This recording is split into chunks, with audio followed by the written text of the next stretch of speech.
Ang eksena niya ay isa po siyang rapper, isa po siyang stage actor, at isa po siyang boxing content creator. At nagulat na lang ako dahil ang ating kakaiba na ang ating kachokara na si Byron ay sinend sa akin ang kanyang live. Meron siyang video content yesterday ata ito, o ng isang araw, na ako ang tinitira. Sabi ko, sanay naman akong tirahin ng mga lalaki, pero hindi ko ma-remember na isa siya sa mga tumira sa akin. The face is not familiar. At hindi ko rin alam kung ano ang kanyang eksena sa buhay. So, ngayon, papanoorin natin ang kanyang content, pero ayan na nga siya, si Mark Anthony Lontayao. Meron siya mga, YouTube and Facebook. Parang sa Facebook, meron siya 100,000 followers. And I think sa YouTube, mas malaki. So, siya, rapper. So, katulad ito nung Makagago. Rapper ito at isa siyang boxing content creator. So, bigla na lang siyang sumulpot at ang kanyang political content, ako. Hello, magandang gabi po sa inyong lahat. Ito po ang inyong favorite American colony traitor na si Sas Rogando Sasot, at isang magandang topic ang ating pag-uusapan ngayong araw, ngayong gabing ito. Ito ay ang panibagong phenomenon. Phenomenon sa social media. Ang mga dating hindi political content creator ay bigla na lang naging political content creator, at ang una nilang assignment ay i-character assassinate ako. Ayan. Pero bago ang lahat, binabati ko lamang po ang mga kaka-tune in pa lang. Ayan, hindi pa lumalabas ang inyong mga comments, pero magandang gabi po sa inyong lahat. Hello sa mga nanonood sa Bahrain. Hello everyone. Ayan. Ano pa ba? Hello sa mga nasa UK. Ayan. So, nakakaloka kasi itong ating i-discuss ngayong gabing ito, no? Meron kasi akong friend, si Byron. May pinadala sa akin kagabi. Sabi, Sas, may bagong tumitira sa'yo. Sabi ko, sino naman yung bagong lalaking tumitira sa akin? Ganon, na parang, bakit? Bakit may mga bagong lalaking tumitira sa akin? Ayan. Pero yun na nga, yun ang ating i-discuss ngayon dahil may panibago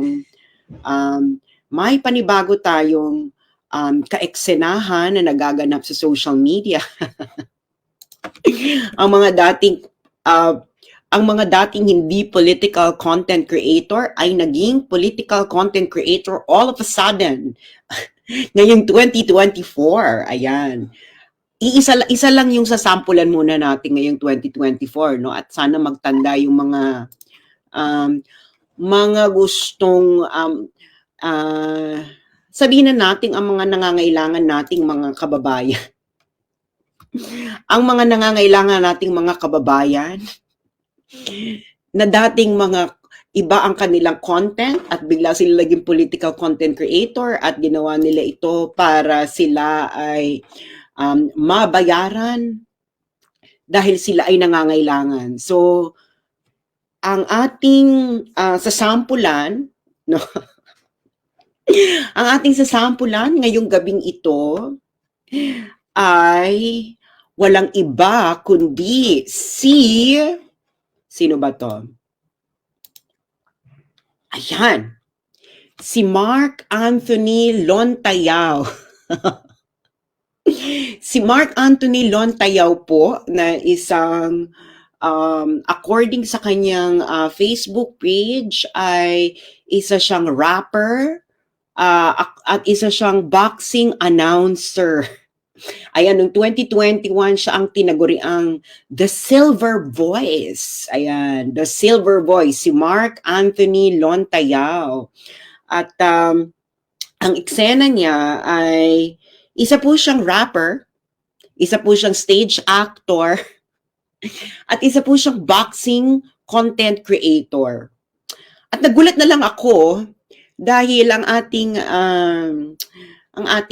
kakaiba na ang ating kachokara na si Byron ay sinend sa akin ang kanyang live.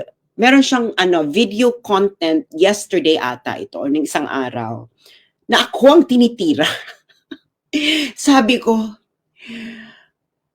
sanay naman akong tirahin ng mga lalaki pero hindi ko ma-remember na isa siya sa mga tumira sa akin. The face is not familiar. At hindi ko rin alam kung ano ang kanyang eksena sa buhay. So, ngayon, papanoorin natin ang kanyang content, pero ayan na nga, siya si Mark Anthony Lontayao. Meron siya mga, YouTube and Facebook. Parang sa Facebook, meron siya 100,000 followers. And I think sa YouTube, mas malaki. So, siya, rapper. So, katulad ito nung Makagago. Rapper ito at isa siyang boxing content creator. So, bigla na lang siyang sumulpot at ang kanyang political content, ako. Sabi ko, bakit ako? Marami namang lalaking gustong tumira sa akin, no? At maraming lalaking tumira sa akin. Pero hindi ko matandaan kung sino to si Mark Anthony Lontayao. Never heard. Never been touched. At never been, never seen. So, bigla na lang siyang lumitaw at nagpa-kending-kending, okay? So, sabi ko, matindi ang pangangailangan ito ni Mark Anthony Lontayao. So ngayon, eto ngayon yung kanyang content, no? Papanoorin natin. So, kung sino dito nakakakilala kay Mark Anthony Lontayao, pakisabihan po sa kanya na pinatulan ko na siya at sana magka-bonus siya sa pagpatol ko sa kanya dahil alam ko namang matindi ang mga pangangailangan ninyo sa buhay. So, ito ang kanyang content, okay? Ito, papanoorin natin. Pasensya na kayo sa poses ko, pause ako Sas Rodando Saso. Pag-usapan natin yan, mga kaibigan. Pag-usapan daw. So, imagine, ang mga audience niya is yung mga may hilig sa boxing. Okay? So, pag-usapan daw ako sa isang boxing content page. Bex, hindi ba ako nag-change ng career para maging boxingero, no? Mukha lang siguro akong boxingero, pero wala akong balak maging boxingero. So, ito. Okay. Madam, anong nangyari? Nung palang Disyembre, suportado mo ang charter change. Okay, tandaan nyo yan. Sabi niya, noong December 2023, suportado ko ang charter change. So, December 2023, suportado ko raw ang charter change. Okay. So, meron siya dyang screenshot. I-discuss natin yan lahat. Pero kailangan muna natin bigyan siya ng pagkakataong ipaliwanag ang kalagayan ng kanyang utak. Okay. Ano nangyari? Bakit ngayon ay kontra ka na at bumaliktad ka na? Question. Okay. Sabi niya, ngayon daw ay kontra na raw ako ng charter change at bumaliktad na ako. Okay. Ikaw ba ay nabayaran? Sas? Nabayaran ka ba? Bakit? Kasi, ganyan lang naman yan Kung meron ka ng inisyal na opinyon, kung meron ka ng puntong pinapaniwalaan, pinaninindigan, dapat kung may paninindigan ka, kung ikaw ay may isang salita na mahalaga sa iyo ang reputasyon mo, hindi ka dapat magbabago ng iyong statement. Okay. Hindi daw ako dapat So itong boxing announcer na to is naging political content creator at ako yung naging content niya bigla. Okay. Ang mali mo lang na screenshot. Okay, ang mali ko daw may na-screenshot daw akong sinabi. Ipapaliwanag ko sa inyo yung screenshot later on. Di, ano ka ngayon? People will question your credibility. Tama naman. People will question my credibility kung halimbawa katulad mo na boxing content creator ka, naging political content creator ka, at ikaw ngayon yung hinire para i-character assassinate ako. Parang, yes, they will question my credibility dahil nga paniniwalaan nila yung boxing content creator kung bakit bigla na lang siya naging political content creator at ako yung una niya at ako yung content niya talaga bigla, okay? Tas, di ba? Bakit na, ano ba? Magkano ba bigayan? Di ba? Bakit bigla bumaliktad ka na at ngayon kinukontra mo na ang charter change? Pasensya na uli sa boses ko. Okay, tatandaan niyo yung mga punto niya. Kinokontra ko daw yung, dati daw pro-charter change ako, ngayon daw kinokontra ko ang charter change. Tandaan niyo yung mga punto niya. Bakit nung Disyembre, nakaraang Disyembre, ikaw pa mismo ang talagang nag-encourage, humihimok kay House Speaker Martin Romualdez upang isulong ang Chacha. Okay, so binanggit niya si Martin Romualdez. So alam niyo na kung sino ang mga nag-hire nito sa kanya, no? Okay. Charter change. Bakit all of a sudden nagbago ang pananaw mo?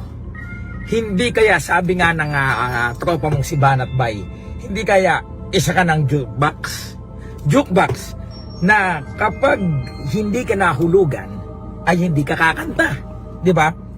Ask yourself, Sas, bakit kanyo? Kasi kapag ikaw pabago-bago ka ng tono, pabago-bago ka ng kantang inaawit mo, you know, people will notice that.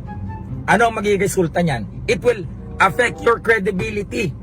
Yung paninindigan mo, yan yung sinasabi, uy, nung nakaraan, ganyan ka, ngayon nandito ka, bumaliktad ka, wala ka palang paninindigan, wala ka pala eh. Kasi, ako, hindi ko iko-kompromiso yan, let's say, you know, kung ako, sa akin lang ng mga opinion, hindi ko iko-kompromiso ang aking personal na pinaniniwalaan or opinion sa mga taong lalapit sa akin at, hoy, gawin mo to, ganyan, ganyan. Hindi po ganun. Okay. Paulit-ulit na naman yung sinabi niya. Mga 3 minutes yung content. So, I hope Mark Anthony Lontayal is malaki ang binayad sa'yo para gawin ang video na yan.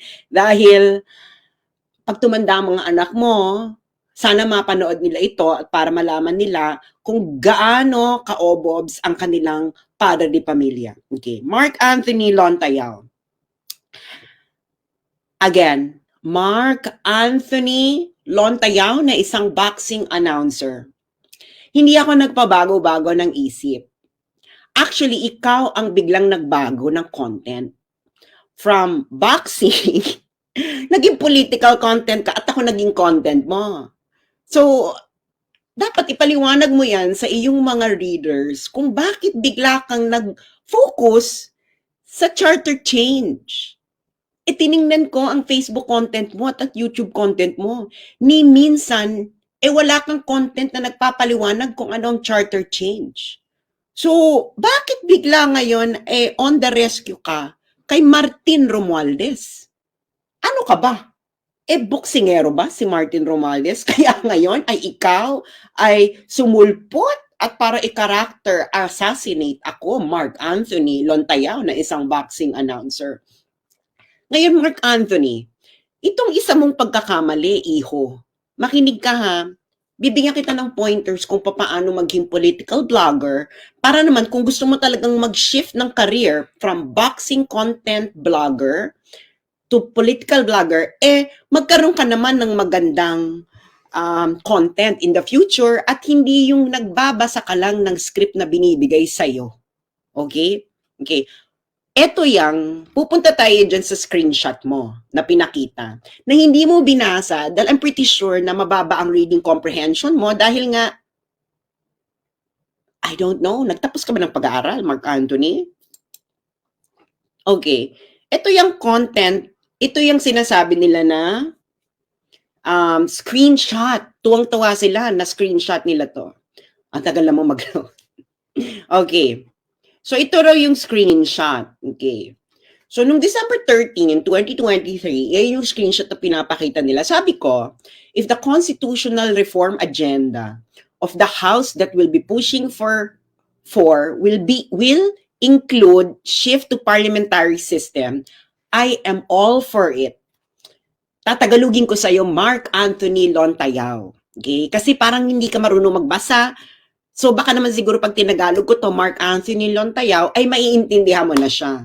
Ang sabi ko, kung ang constitutional reform na isinusulong ng House of Representatives ay i-include ang pag-shift or pag-transform ng ating political system from presidential system to parliamentary system, ako ay nasa likod nito, susuportahan ko to, kahit si Romualdez pa ang magtutulak nito. Ang sabi ko, parliamentary systems are generally superior to presidential system. Ako rin, sabi ko, I'm not afraid that Romualdez may become PM. If he would be good, good. If bad in a parliamentary system, he would be easily discarded. A good PM could serve for a longer time. I have been a long-time advocate of this shift to parliamentary system. My position remains the same, even if it is Martin Romualdez who would be instrumental for it to happen.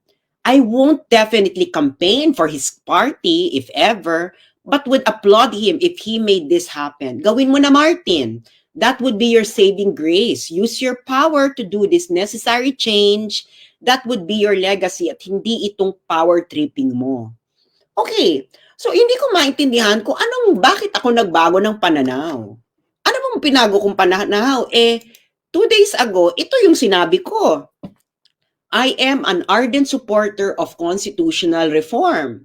Tatagalugin ko, Mark Anthony Lontayao, dahil baka hindi na umabot sa utak mo yung ganitong mga usapin. Sabi ko, ako ay masugid na taga-suporta ng constitutional reform, especially reforming the political system to make it more efficient and responsive to the needs of the 21st century. What we should do is to strengthen the political voices that will shape this reform process towards a better end. The Dutertes should lead a national party of like-minded people of what that shape could be. A firm ideological basis is necessary. If Martin Romualdez is the necessary evil to make that reform process happen, so be it. From a strategic standpoint, one should not just be reduced to being a reactive voice, but a proactive movement. The bottom line is the 1987 Philippine political system is not good for us in the long run. Period. Ikaw mismo sa sarili mo, alam mo yan, Sas, alam mo yan, ikaw mismo sa sarili mo, masasabi mo na wala ka ng paninindigan. Change. Ano nangyari? Bakit kantang inaawit mo? You know, people will notice that. Okay, talaga namang na-notice ng mga tao, Mark Anthony Lontayao, na mali yung kinakanta mo ngayon. Dati, ang iyong genre ay boxing. Ngayon, political content creator ka na. At ako, ang iyong content na hindi naman tayo, na hindi ka naman namin kilala as a content creator dahil nga, ikaw ay boxing announcer, Mark Anthony Lontayao. So magkano ang binayad sa'yo para maging BOBO? Ako kasi ay consistent ako sa aking stand. Okay? Kasi Mark Anthony Lontayao, dahil boxing content creator ka, at malamang ay binayaran ka para magkaroon ka ng ganitong content para ako ay character assassinate, dahil ikaw ay madaling bilhin. Dahil hindi mo alam ang issue. Kaya hindi mo alam ang issue dahil nga ang iyong tinututukan ay boxing. So bakit ka ngayon nagsasalita about charter change? Wala kang content about charter change kahit kailan sa buhay mo, Mark Anthony Lontayao. Okay? Mark Anthony Lontayao, for your information, ako ay matagal lang advocate ng constitutional reform.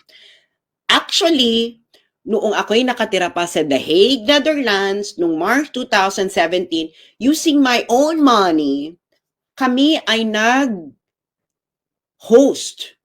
ng Constitutional Reform Forum. Ito ay March 11, 2017 sa The Hague, Netherlands. At ito ay nasundan ng ilang constitutional reform forums using our own money, Mark Anthony Lontayao.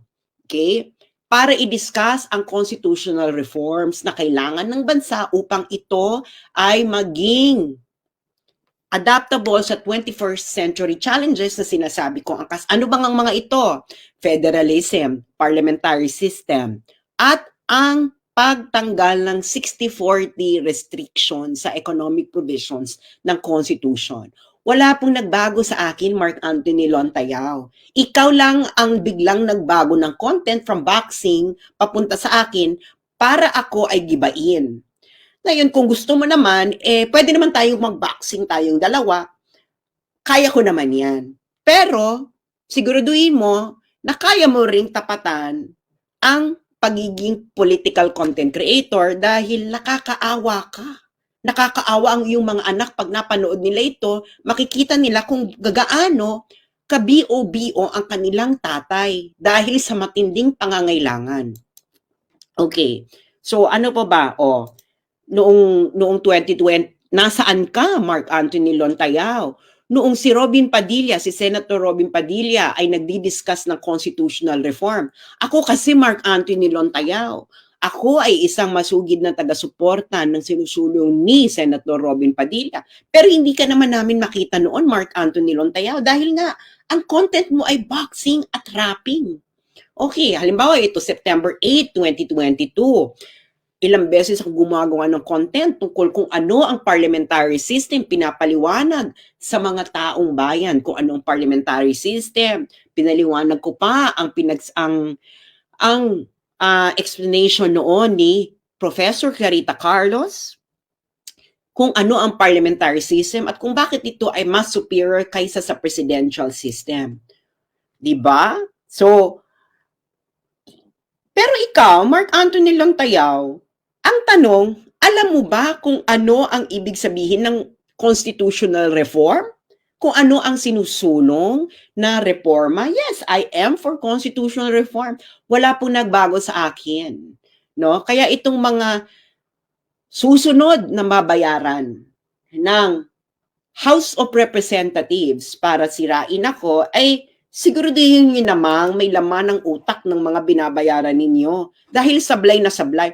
Mark Anthony Lontayao, ano ba ang issue? Bakit kami nagsasalita ngayon sa nangyayaring People's Initiative? Dahil dito yan. Ito ang kumakalat na pinapipirmahan na People's Initiative. Ito ang gustong amyendahan. Ang gusto nilang amyendahan ay Article 17 ng Philippine Constitution, Mark Anthony Lontayao. Bibigyan na kita ng homework. I-google mo ang Philippine Constitution bago ka gumawa ng political content para namang magkaroon ng laman at may utak ang iyong content at para naman hindi masayang ang taxes ng taong bayan na binabayad sa iyo para gumawa ng political content na ikaw naman na isa talagang boxing content. So itong gusto nilang amyendahan. Section 1 ng Article 17 ng Philippine Constitution, 1987 Philippine Constitution, Mark Anthony Lontayao, para hindi ka maligaw. Kasi maraming version ng Philippine Constitution, Mark Anthony Lontayao, mag-focus ka sa 1987 kasi yun yung subject, no? So, pag na-google mo, Mark Anthony Lontayao, pupunta ka sa Article 7, pupunta ka ng Section 1, tas ito yung gusto nilang i-amyendahan. Any amendment to or revision of this Constitution may be proposed by the Congress upon a vote of 3/4 of all its members voting jointly at the call of the Senate President or the Speaker of the House of Representatives. Yan ang gusto nilang i-add, Mark Anthony Lontayao. Naintindihan mo na, Mark Anthony Lontayao. I'm pretty sure, no? I'm pretty sure naman, Mark Anthony Lontayao, sa binayad nila sa'yo, pwede ka namang mag-hire ng English I don't know, translator para i-translate sa'yo kung ano yung nilalaman ng People's Initiative na reforma na kanilang gustong gawin. Ngayon, Mark Anthony Lontayao, ako'y nananalig na ang iyong makukuhang English tutor ay maipapaliwanag sa'yo na ang nakikita mo ngayong amendments or revision ay ibang-iba sa constitutional reform na aming sinusulong. Ito ay shift to federal parliamentary system at economic liberalization. Uulitin ko, Mark Anthony Lontayao, para namang magkaroon ka ng heads up, para namang masulit ang binabayad sa yung tax, no? Kasi pera ng taong bayan ang pinambabayad sa iyo, Mark Anthony Lontayao. Okay? Ito ang gustong amendment, okay? Aamyendahan kung ang proseso ng pag-amyenda ay aamyendahan. Ito po ang aming sinusulong na constitutional reform. Kaya po kami ay sang-ayon sa constitutional reform. Shift to parliamentary system of economic liberalization. Ngayon, Mark Anthony Lontayao. Okay. Mark Anthony Lontayao. It will affect your credibility. Yung paninindigan mo, yan yung sinasabi ko, nung nakaraan, ganyan ka, ngayon nandito ka, bumaliktad ka, wala ka palang paninindigan, wala ka pala eh. Kasi, ako, hindi ko iko-kompromiso yan, let's say, kung ako, sa akin lang ng mga opinion, hindi ko iko-kompromiso ang aking personal na pinaniniwalaan or opinion sa mga taong lalapit sa akin at, gawin mo to, ganyan, hindi. So ano pa pinapalinwalaan mo, Mark Anthony Lontayao? Tiningnan ko ang iyong Facebook page, puro boxing. Ang pinaniniwalaan mo ay mga nakarelated sa boxing. So ano pa pinaniniwalaan mo sa constitutional reform? Hindi ka naman kailanman naging constitutional reform advocate. Wala ka namang paninindigan, Mark Anthony Lontayao, sa constitutional reform. So paano ka ngayon magsasabi sa amin na meron ka paninindigan sa issue na ito, ang content na ginagawa mo ay tungkol sa boxing. At isa kang rapper. Hindi naman sa pagmamaliit sa mga rapper, pero sana kung meron kang paninindigan tungkol sa constitutional reform, Mark Anthony Lontayao, ay yun ang i-explain mo sa taong bayan at hindi yung gagawa ka ng content para mag-character assassinate. Dahil ang tawag sa mga vlogger na katulad mo, Mark Anthony Lontayao, ay mercenary vlogger. Kaya nga wala kang pinapaliwanag na issue eh. You will never ever be able to explain what is a parliamentary system is and why is it more superior than a presidential system? Or kung bakit ang federal system ay mas superior, ay mas angkop sa Pilipinas kaysa sa ating unitary system? Or bakit kailangan ng economic liberalization para ang ating ekonomiya ay mas kaakit-akit sa mga mag-i-invest. Hindi ba? Hindi mo ito maipapaliwanag, Mark Anthony Lontayao, dahil nga hindi ito kaya ng iyong utak. Hindi ba? Kasi wala ka namang ganitong content ever in your life. Gumawa ka ng content para mag-character assassinate at hindi ipaliwanag sa taong bayan kung ano ang constitutional reform at ano ang mga dapat reformahin dito. Dahil nga, hindi yan ang binayaran para gumawa ka ng content. At alam ko kung sino ang nagbayad sa iyo at kung sino ang handler mo, Mark Anthony Lontayao. Ang masasabi ko na lamang sa iyo, Mark Anthony Lontayao, ay mag-ingat-ingat ka dahil baka may mag-install ng gripo sa iyong bahay. Ngayon, Mark Anthony Lontayao, itutuloy natin ang iyong lecture. Hindi po ganun. Kasi, ikaw mismo sa sarili mo, alam mo yan, Sas, alam mo yan, ikaw mismo sa sarili mo, masasabi mo na wala ka ng paninindigan, wala ka ng kredibilidad. Bakit? Nabili ka na. Aray, yan po, real talk yan, real mother effing talk. Diba? Nabili na ang kaluluwa mo.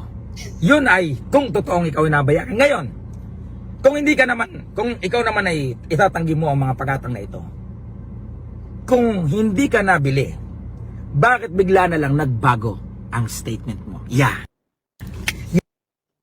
Wala nga nagbago. Ikaw ang nagbago. Ikaw ang biglang nagbago ng content, Mark Anthony Lontayao, at ang mga kasama mong rapper. Wala namang kita sa rapping. Wala na bang kita sa pag-rap sa Pilipinas or sa pagiging boxing announcer, Mark Anthony Lontayao? Kaya pati ito, ipinatulan mo, hindi ka naman marunong magpaliwanag ng mga issue pampolitika. Bakit sa tingin mo, Mark Anthony Lontayao, ang parliamentary system ay mas superior sa presidential system? Bakit ang federal system ay mas angkop sa Pilipinas kaysa sa unitary system? Ano ang economic liberalization? Yan ang ipaliwanag mo, Mark Anthony Lontayao. Kung ikaw talaga ay para sa taong bayan at hindi para kay tambaluslos na ikaw ay binayaran ng kanyang media team kasama ng iyong mga Filipino rappers na walang kinikita ngayon sa Pilipinas, kaya pinapatulan ang mga katsipang ito. Nakakaawa kayo, Diyos mio, no? Rapper, boxing announcer, tapos ganito bigla ang content mo. Tapos ako ang sasabihan mo na nagbago ang content at paniniwala. Ikaw nga wala kang paniniwala sa buhay. Hindi ba? So yung mga katulad nito ni Mark Anthony Lontayao na isang boxing announcer, para maniwala sa inyo ang taong bayan, dapat ipaliwanag ninyo sa taong bayan kung bakit itong amendment na ito na nakalagay sa People's Initiative na pinapipirmahan sa mga tao ay isang amendment na makakatulong para mapaganda ang ating political system, at maging efficient ang ating political system, at para mapabilis ang economic liberalization ng ating bansa.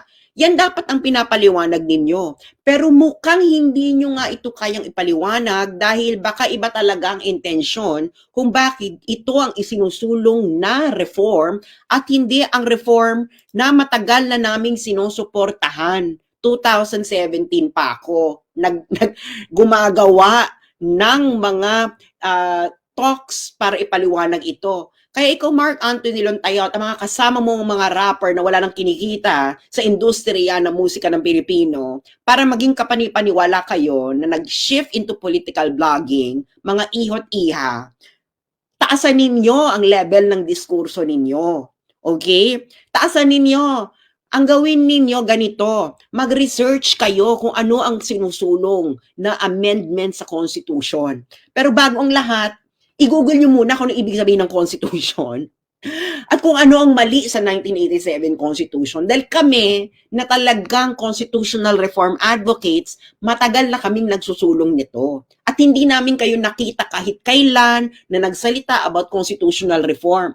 Ngayon lang kayo nagsasalita, ngayong kinikriticize si Martin Romualdez. Kaya halatang halata kung ano kayo. Kayo ay mga mercenary jukebox vloggers na inuupahan na parang isang babaeng mababa ang lipad para magsalita sa mga nagkikriticize kay Romualdez. Ikaw, Mark Anthony Lontayao, sana ang ibinayad sa'yo, Mark Anthony Lontayao, is worth it. Dahil kung hindi worth it yan, Mark Anthony Lontayao, nako, kawawa ka naman at kawawa ang mga anak mo pag nabasa na nito at nalaman ito ng mga kaklase nila na ikaw ay walang laman ng utak. Nagsasalita ka sa isang bagay na hindi mo alam ang issue. Hindi ikaw magiging isang huwarang tatay sa iyong mga anak, Mark Anthony Lontayao. Ikahihiya ka nila dahil ikaw ay isang lalaking walang tunay na paninindigan. Kakanta ka lamang sa isang issue dahil sinabihan ka ng isang politiko. Dahil kung may tunay kang paniniwala, Mark Anthony Lontayao, matagal ka nang nagsasalita sa issue na ito. Pero hindi ka nagsasalita kasi nga iba nga ang field mo, Mark Anthony Lontayao. Isa kang boxing content creator, rapper, stage actor. Anong alam mo sa constitutional reform, Mark Anthony Lontayao? Wala. So, pwede ba? Kung gusto mo talagang maging political content creator, siguraduhin mong alam mo muna ang ibig sabihin ng constitutional reform. Ano ang mali sa 1987 Constitution? Dahil kung tunay kang may paninindigan, handa naman kaming makipag-debate sa iyo, Mark Anthony Lontayao, kahit sa ang boxing ring, kung gusto mo. Pero sa ngayon, Mark Anthony Lontayao, i-enjoy mo ang binabayad sa iyo ni Martin Romualdez. At sana, it is worth it in the end. And of course, wag mong kakalimutang magbayad ng tax. Okay? April ang unang-unang deadline ng pagbabayad ng tax for 2023. Maraming salamat po. At sana ang mga katulad nito Mark Anthony Lontayo ay magtanda na dahil hindi niya to feel. Kung rapper kayo, maging rapper kayo, papalakpakan namin kayo. Pero yung bigla kayong mag-shift to political content creator para mag-character assassinate ang mga tao, ay sigurado yung kakayanin nyo ang mga laban, Mark Anthony Lontayo. At higit sa lahat, siguraduhin yung mapoproteksyonan kayo na nagbayad sa inyo. Hindi ba? Dahil sanay kami dito, no? Sanay kami sa laban dito sa political vlogging. Ikaw, Mark Anthony Lontayo, sanay ka ba? So, yun lang masasabi ko. Yung mga gustong mga Filipino rappers na biglang naging political content creator, siguro yung alam yung sinasabi ninyo. At siguro yung kaya nyo makipagsabayan. Dahil kayo ang masisira ang credibility sa mga followers ninyo. Fina-follow kayo ng mga taga-subaybay ninyo dahil magaling kayong mag-rap. Ikaw, Mark Anthony Lontayo, dahil sa boxing content mo. Tapos ngayon, biglang political content ka? Magkano? At bigla kang nagkaroon ng bagong kanta. Ay, nako. Yun lamang po at sana ang mga katulad nitong Mark Anthony Lontayo ay magtanda dahil kung hindi ay kaya naman namin sana kayanin niyo ang bardagulan sa political vlogging. Dahil ibang mundo ito, Mark Anthony Lontayo. Ito, ang political vlogging ay dapat handa ka na ang buhay mo ay nakasalalay sa pinaglalaban mo. So alamin mo muna kung anong tunay mong pinaglalaban, Mark Anthony Lontayo. Dahil ang political vlogging, this is a very dangerous kind of world, Mark Anthony Lontayo. Your life will be in line here. Katulad ng mga buhay namin. No? So, siguraduhin mo munang kaya mo to at kaya mong panindigan. Pero higit sa lahat, sana sapat ang binabayad sa'yo ni Martin Romualdez para gumawa ng mga content na ito. Dahil kung hindi, napaka-cheap mo naman, Mark Anthony Lontayo, nagpatsupet ka na lang sana sa parlor. Maraming salamat po at magandang gabi. So, next time, Mark Anthony Lontayo, know what you're getting into. Bye!